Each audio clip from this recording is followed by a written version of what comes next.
Next speaker is Matt Thomas of Townsend Tea and Brew Dr. Kombucha. He's spent the past couple of years considering these questions in a really active case study. In early 28, Brew Dr conducted its first major capital raise after more than a decade of financing its growth almost entirely through debt. Now that coincided with the arrival of the product into pretty broad national distribution. At the time, Brew Dr was just one enterprise under the Townsend Tea umbrella. It included a line of tea houses and a spirits distillery. Much of the original team was still in place, and the company had always had what I think a lot of you may have right now, which is a very entrepreneurial trial and error style of figuring things out as you grow. Now that's a founder's mindset, and it really did serve Matt admirably, except success causes that mindset to shift. And we're lucky that he's been taking notes on what that means for him and for his company. And so to talk about how things evolve as a founder takes his company on a 10-year growth journey, we're very fortunate to be able to welcome Matt Thomas.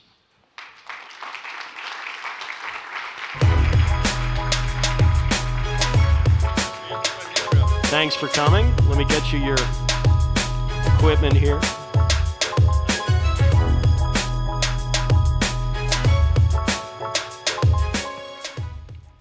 That's my song. I wrote that. Thanks for that intro, Jeff. That's quite a setup. I hope I can do it justice. I'm Matt Thomas, founder of Brew Dr. Kombucha. The growth mindset, I'm a collector of kind of these inspirational quotes. This one, I'm sure everybody here has seen many times over the years. It gets used a lot, but for good reason. It's a great succinct way to say, take that risk. You only live this one time. You might as well go for it. You miss 100% of the shots you don't take, and I've taken a lot of shots and missed plenty of them, but we'll continue to take shots over the years, and certainly that's the reason we've found success. It's the growth mindset. To me, a growth mindset comes just standard with starting a business. I mean, why else would you do it, I guess? To me, there was never any thought of not constantly looking for growth along the way. Today, I kind of want to go through the kind of last 14 years in 3 segments. All the challenges that I faced, as I said, about starting and growing my own business. I founded the company 14 years ago. Here's how I've broken it down. The startup years, the first 5 years that it took us to get from no revenue to $1 million annually. What I call the hustle years, even though they're all hustle years, of getting from 1 million to 10 million in annual revenue, which is another 5-year segment for us, 2011 to 2015. And then the kind of the development years, the years that you're really having to layer on different parts of the organization and professionals that you never thought you'd be able to hire until you got to that point. So 2016 to 2019, 10 million to 50 million. And as I go through these different segments, I'm going to try to give a little bit of history and then speak to our strengths and weaknesses during that time, the advisors we did or didn't have, our best decisions that we made, any worst decisions if I have them, what the culture was like, because it certainly shifts over time, how we funded the growth through those years, and then what did I spend my time doing. That's always something interesting to look back on, is what I actually was doing every day, over the course of those different stages of growth. So the startup years. I founded the company based on the idea that tea was a perpetual opportunity and that the tea drinker was underserved. Wrote a business plan at the University of Oregon based on this concept, and the solution that I came up with was to give that tea drinker a place where we could present everything that tea could be all under one roof, and that was the tea house. Now, I had the helpful benefit of having really bad jobs right out of college, so I was motivated to start my own business, and kept working on the business plan nights and weekends, and gave it to anybody who would take it. and over the course of a couple years raised $45,000 in startup money. That's I'd figured that it would take about $40,000 to start a tea house, so $45,000 would be good. Who needs working capital? So this is what it looked like when I signed my first lease. I did all the, I was my own contractor, my own architect, got the city permits all on my own down at City Hall, laid the floor, painted the walls, built the counters, figured out light, plumbing, and electric, made the signs, hung them on the building. I guess you're probably supposed to get a permit for stuff like that. This is what our tea house looked like. A bunch of used furniture, but really focused on everything we could do with tea. You see there's a lot of teas on the wall there, and 900 square foot space just to present different kinds of rare and classic teas, herbal teas, bubble tea we made from scratch, chai recipes and whatnot. So I spent the first 3 years really trying to make that first tea house go, and I was in it to grow. That's what I wanted to do. I believed in the idea of the tea house, and so as soon as I could get out from behind the counter, which was in about 2008, after 2.5 years, I went to the bank and asked for a $50,000 loan so I could start a second tea house, and they gave me a $7,000 credit card, personal credit card debt. And so I just kept signing up for those. I got 5 of them and had about $35,000 in personal credit card debt to start the second tea house, which you see here. Happily, this one took right off, and away we went again. But yeah, the same deal. Acid stained the concrete floor, thrift store couches, $35,000. Can't imagine starting a tea house for that anymore. But those are the early 20s. Your early 20s, you're used to being lean and having a small team and doing everything on your own.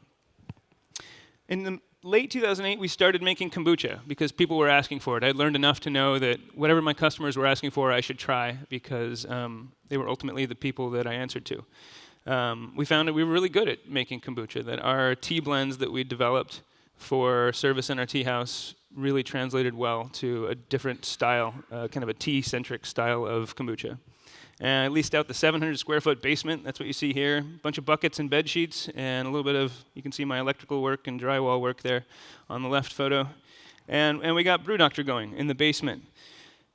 And that was the opportunity that I was waiting for. I was running 2 tea houses, and I knew that it was going to be a long, tough battle to grow a business that was just going to be one tea house after the other. And once we started making kombucha and the response was so great to it, I knew that this was the opportunity I wanted to go after. In the end of 2009, we had filled up that basement and found out about the Whole Foods Local Producer Loan Program. And we got a $48,000 loan, and we still couldn't get any bank debt to build out the first little 4,000 square foot above ground brewery and get some tanks and equipment. The best decisions I made during those first 5 years was, first of all, just not quitting. It was only $45,000 that I stood to lose, but it was other people's $45,000. And honestly, the many times I thought about hanging it up, I would have had to call, Uncle Bob, Aunt Susie, and say, I lost your $1,000 that you invested in my little tea house, and that stopped me and made me keep working hard. So I always recommend to new beverage entrepreneurs, take money from friends and family, because you won't want to fail them. And also, I loved what I made, and I believed it could succeed. And we had a group of really enthusiastic customers. I think our strengths during this time served us really well. I founded the company again with basically zero working capital, ran everything in those early years extremely lean and cheap. And that discipline to have to operate profitably is, I think, what set us up for continued success and why we were able to go so long without any kind of outside investment. I think my weaknesses started to really show. Once I had the 2 tea house locations and a little kombucha business going, I found I wasn't naturally good at planning, organizing, and tracking all that different activity. I was really just focused on what I was working on at the time, and fires would pop up that I probably could have avoided. With regards to advisors, over that time, definitely had 0 advisors. I didn't know any other entrepreneurs, didn't really probably have a concept of what a board of directors was, except for maybe watching, The Apprentice, something like that. Anyway, I just went about trying to stay afloat, right? Trying to keep that tea house open, trying to pay my employees. The culture, obviously very startup-y. It felt like an extension of hanging out in college. I was in my 20s. All the employees that I could afford were in their early 20s because couldn't pay too well. It was kind of a job for minimum wage and tips, and we certainly weren't in a position to offer health care to anybody. So it was a lot of fun. I'll say that. We had a lot of fun after hours hanging out in the tea houses. How I spent my time, obviously behind the counter at the tea house until I could afford not to. Again, that took 3 very hard years, doing everything from cleaning the toilets to something resembling accounting, managing inventory, payroll, everything on a really small scale, learning all those little things a little bit at a time. Once we had Brew Doctor going in the basement and then this first little above ground brewery, I had to figure stuff out like nutrition facts, get labels printed, where to source and buy bottles, make invoices, what a bill of lading was. Starting to sell kombucha all over Portland, and I was the delivery guy for the first handful of months, and figuring out how to make an efficient delivery route and avoid getting parking tickets was the constant struggle there. So those are the first 5 years, and that earned us the right to get into the hustle years, what I'm calling the hustle years. I mean, again, we can call all the years spent growing a beverage business hustle years, but these years from $1 million in revenue to $10 million in revenue, I call hustle years because you're still doing so many of the jobs yourself, but the volume of work just gets bigger and bigger and bigger constantly. You have to hustle just to keep up, let alone keep growing. I would do things like run instead of walk across the brewery if I needed to get from place to place just to save a little time. People say, "Where are you going?" I'm just going to lunch. All right, so I'd put in those first hard 5 years, and I got the Whole Foods local producer loan, and here's what I bought with it. There's me with what I thought was an enormous tank. You can see how proud I am. And our first little forehead filler. I know I must have had a little digital camera back in the day. So getting that Whole Foods loan, moving into this building is what got us to that first $1 million year. I think that, again, the culture was really, people were excited to get out of the basement, first of all, and we were excited to be in what we thought was a really big space. During the years headed from 1 million to 10 million, we had a very profitable way of doing business, again, because of that instilled discipline of doing everything ourselves, and we had to keep the lights on, so you have to make a profit, right? What else? It doesn't make sense not to. We didn't know that you could operate with negative cash flow and get investment back in those days. So all this equipment that we got, the little bit of equipment we got, allowed us to buy all of this equipment. Everything here, $200,000 bottling line, some, our own custom bottle, our own custom box. You see some CO2 tanks through the window there. Everything was bought with the profit that we made from that little bit of a loan from Whole Foods back in the day. So again, that's how we grew. We didn't get any more debt over the first handful of these years where we were able to buy this stuff with our profit. There's our first 2 delivery vans. Both of them had well over 100,000 miles when we got them. I think they're pretty cheap, but I still had to finance them, of course. But that allowed us, again, to reach further and not use a distributor. I try to tell small companies that they should try to deliver as long as they can to as many places as they can, because they'll make that distributor's margin. And that, again, allowed us to reinvest those profits. Around this time, we had one really big bump in the road, right? There's a really good BevNET article that I remember well. It was in 2010 when Whole Foods pulled all kombucha from its shelf due to elevated levels of alcohol content. We were still so small when this happened, but it forced me to face the fact that kombucha was flawed from a regulatory standpoint if it was going to be sold as a non-alcoholic beverage. I didn't want to limit it to just a 21 and older audience, so we set about finding a solution. I really wanted to build a business that wouldn't be a house of cards that could get knocked down by regulators, and at the same time, we wanted to stay true to that traditional way in which we made our kombucha. Customers loved our kombucha. We loved it. We didn't want to have to change it. And what we got to, again, very poor, low digital quality photos, but on the left there you see a spinning cone column. And this is essentially, it allowed us to make kombucha our way, remove the alcohol that gets created, but without heat. And so it leaves the kombucha in its raw, live, and active state. Sounds like an obvious and simple solution, but there were only a handful of these machines in the US at the time. They're made in Australia. They cost over $1 million. They take almost a year to build and install. So not a simple solution by any means, but we found that it was the right one for us because we could still make the same kombucha we were always making, just get that alcohol out of there. And as Jeff alluded to, it allowed us to found the world's first and only tea distillery. Because of our profitable growth, we were finally able to afford real significant bank debt as well. By 2013, we were pushing towards $5 million in revenue, and so we were able to get a $2 million bank loan. And so that's kind of that other picture of me with what I thought was a big tank. Here's me with my next big tanks. And so we bought the spinning cone column, a handful of tanks, and we were off to the races to maximize the space that we had. Here's a silly photo. And this one speaks to company culture. It was really strong and positive over these years, and we're still small enough to all be in the same space, and there was a lot of positive energy because we were making a product people loved, that we loved, we felt good about making, and we were winning growth. We'd added a little bit of healthcare and had some other benefits of our growth at the time as well. And so I thought it'd be fun to share this example of what's going on here. Out of nowhere one day, the guy with the rollerblades came into work and he's like, I think we need a company jingle. And I was like, okay, sure, man. And just thought nothing of it. And the next day he comes in, he's like, I got it. And we got what? And this is the jingle. And he played us all a little recording he'd done the night before. And it was good. And then I had to go out of town. And I come back Monday, and they're like, hey, Friday we shot a music video for Jake's jingle. And I was like, what are you talking about? And so they showed me, and this is Making It Tasty. Brew Doctor makes the best kombucha, so let a swig of goodness flow through ya. It's a healthy and delicious beverage. We do it right because our objective is making it tasty, making it tasty. Make it tasty, making it tasty. Make a stop at the supermarket. Pack a bottle for a picnic at the park. And if you find yourself thirsty lounging, head right over to your nearest town. And we're making it tasty, making it tasty. Make it tasty, making it tasty.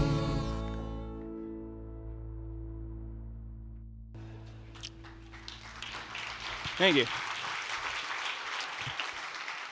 Yeah, those are a good group. If you're in Portland and you start a food manufacturing business, chances are everybody on the bottling line is in a band. So it's really a catchy tune, and if you call our offices and get put on hold, that's what you hear still to this day. It's a nice little treat.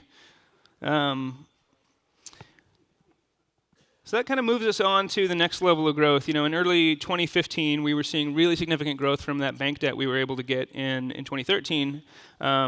And I put us on the path to move to our next brewery, a 50,000 square foot space that opened in 2016. This is a photo of the first tanks that we installed there, 13-foot wide fermentation tanks. The best decisions kind of over these hustle years of 2011 to 2015, me focusing my time and energy on kombucha growth was crucial. Spent very little time working on the tea house business. I was figuring out how to scale a beverage manufacturing operation. And then the other best decision, I think, 1A, is taking that bank debt as soon as I could get it, and getting us set up to unlock the next level of growth. We still didn't have any advisors. I didn't see a need. I had a clear vision for where I thought the company could go, and I was determined with my focus on what I wanted to do. For funding, as I said, again, we were profitability and a $2 million bank loan. And then spending my time. How did I spend my time? 2011 to 2015 was incredible. In 2010, we were just leaving a 700 square foot basement. And in 2016, we'd be opening a 50,000 square foot brewery. So these 5 years in between really made us. It's what got us there. When I think about how I spent my time, it was really working, again, on all parts of the kombucha business. Most important effort was spent in strategy and fundraising, obviously, but I was still the head of our 2-person marketing team. I answered all the customer inquiry emails that came in. I was the salesperson for the first few of these years. I'm sure it's a familiar story for a lot of us in the room. I still try to help out with those customer inquiry emails as much as I can, because those are a tie to your most passionate or most impassioned customers. Let's see. So the development years, kind of what we're on the tail end of right now, 2016 to 2019, getting from 10 million to 50 million in revenue per year. We opened that 50,000 square foot brewery in the middle of 2016. It unlocked over 100% growth for us in 2017 and nearly as much in 2018. We've had to constantly develop all the areas of the business. This was a real constant struggle to get operations leveled up, and then to get the sales team leveled up, and we don't have an HR person, get that leveled up, and the finance team is still just a bookkeeper and a friend, get that leveled up. We don't have a marketer, make hires in marketing. And so trying to make all those hires and make good hires and manage that as much as I can and kind of take those hats off over the years has been really, really interesting, and I could speak at length about that. We're very lucky to have been able to find people that we could fold into our organization who had really strong experience and kind of been there before in terms of operating and marketing and being on a sales team of a large beverage organization, but that fit within our culture, and that as we layered in these individuals with and a lot of times above our legacy employees, that was a real cultural struggle. But it wasn't always perfect. I'm not going to say we nailed it, but I'm really proud of how the team has adapted. So here's a picture from inside of that new 50,000 square foot brewery. Again, the best decision I think I made in doing this was just not to settle for where we were. We were maxing out kind of the 10,000 square feet that was available to us at that other brewery, and could have been where we decided to stop, or we could have been too afraid by the prospect of taking a big leap forward. But that's not the growth mindset I've always had. It's always been what's next, what's next, what's next. And I think that's why entrepreneurs do it. It's addictive, right? You want to keep going, you want to keep growing, see where you can get it to. And it was obvious to me that we needed to move into a big space. So again, I signed up for the maximum amount of bank debt I could get us. Again, we'd grown to that $10 million level very profitably, so we were able to get $7 million in bank debt, signing my name and my house as should we default. And I also took the first $1 million of local private equity at that time, and I'll speak to that a little bit later. But we bought bigger, faster bottling lines. This is a bottling line that kind of made it possible for us to make a variety pack, which allowed us to go after Costco business, which helped fuel our growth over the last couple of years. Bigger fermentation tanks. We've got 9,000-gallon tanks on bottom. We have a stacked 4,000-gallon fermentation tank on top, so we can maximize not just the square footage, but the vertical space in our brewery as well. Then board of directors and private equity. So my experience with a board of directors, I think, when I signed on my name to this bank debt and we signed this lease, I knew that I needed as much help as I could get, because I'd be making decisions that had a lot more zeros attached to them, and so I needed the benefit of experience. And I took an investment from an acquaintance at a small PE firm because he had experience in building a board of directors before. So together we put together our first board of directors, and it was great. It finally had a group of individuals around me that had experience, that really were interested in what we were doing, and the board saved me from making a few really big decisions. And I wish they would have stopped me on a few others that weren't as bad as the other ones would have been. But and then we added Castanea Partners in 2017, 2018 as a private equity backer. When you get to a certain point, you can no longer afford bank debt. We wanted to grow nationally. It's expensive at work, and they've been great. You've got Tom First and Juan Marcos Hill. If they're here, say hi to them. They've been wonderful to work with, and I'd heard horror stories about people in private equity or private equity companies and private equity and mismatches, I guess I should say. But so far, 2 thumbs up here.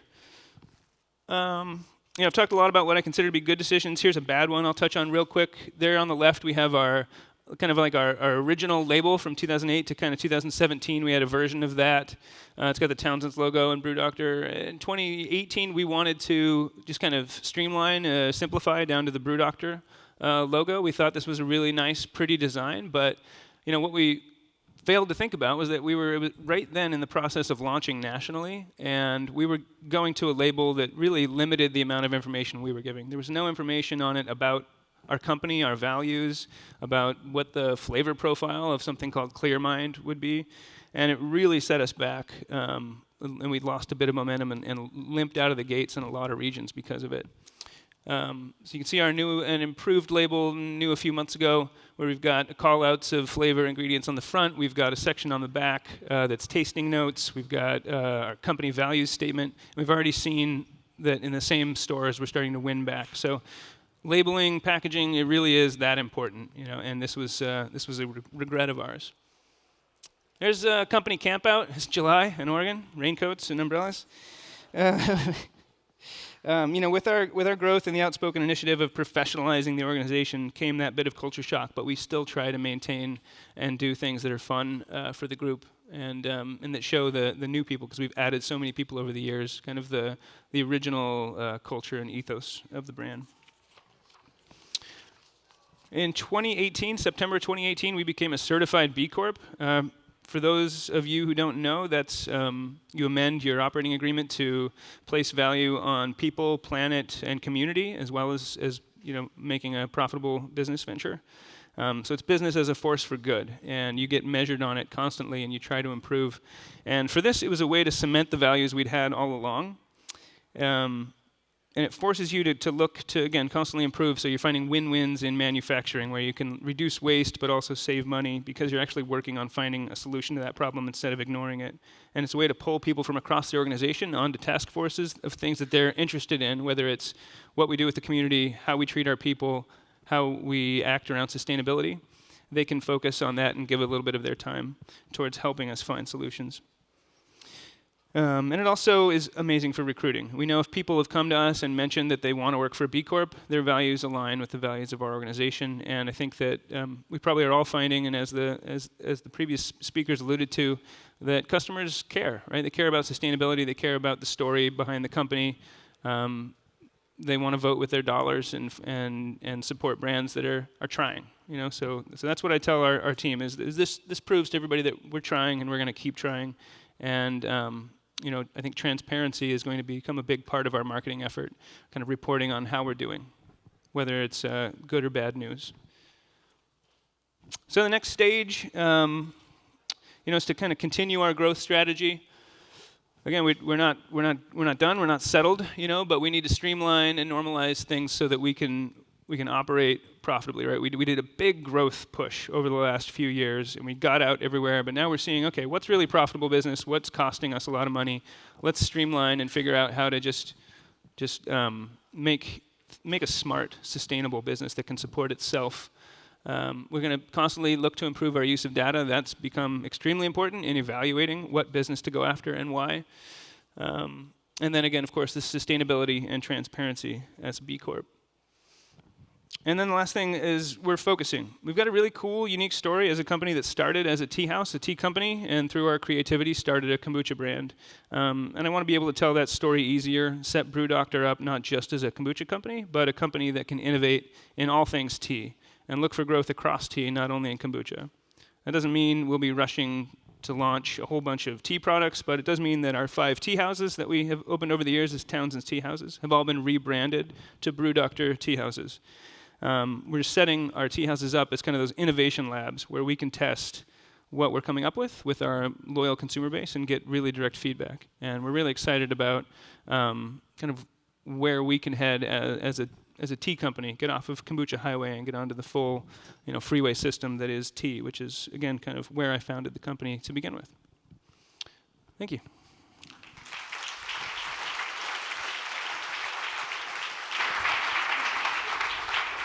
Matt, thank you. Should we sit close? Yeah, absolutely. Here, let me. Yeah. Glad we could have this time. Next couple of minutes together. Yeah. So, I guess the first question is, you've had to you've grown sort of limbs and then cut them off. Grown limbs and recombined them. In writing, we call it killing our kittens, drowning them. How do you, yeah.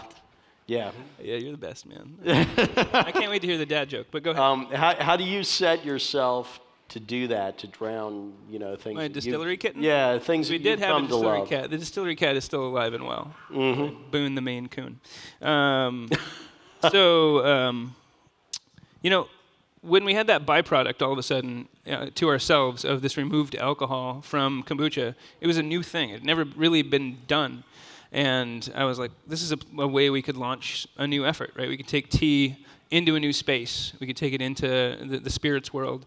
And, we were excited by that opportunity, and we set about making really interesting liquids. But all along, it's been a very small team, and we've learned that the spirits industry is very hard, and you've got to have focus and some depth to your pockets to be able to really go after it. And the way we've been structured is focused on kombucha, a non-alcoholic offering, a team that's selling a non-alcoholic product, to ask them to then play in the spirits world.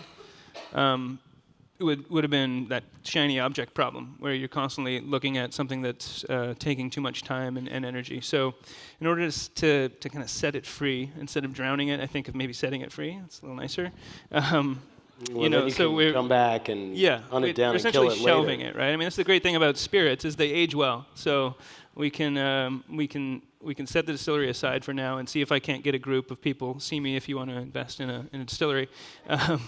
And spin it back up someday. A couple other quick questions. One is, I was really struck by the focus on fun that, you sounded like after that initial phase, there wasn't any fun anymore. You're like, that was at times fun. Those are the fun days. Yeah. Well, there's no time like. But it maintained. It maintained at least, the pictures. Maybe you give a bonus for smiles, but how do you kind of keep that going? Because it was very apparent throughout that there was an ability to really keep everyone engaged. Yeah.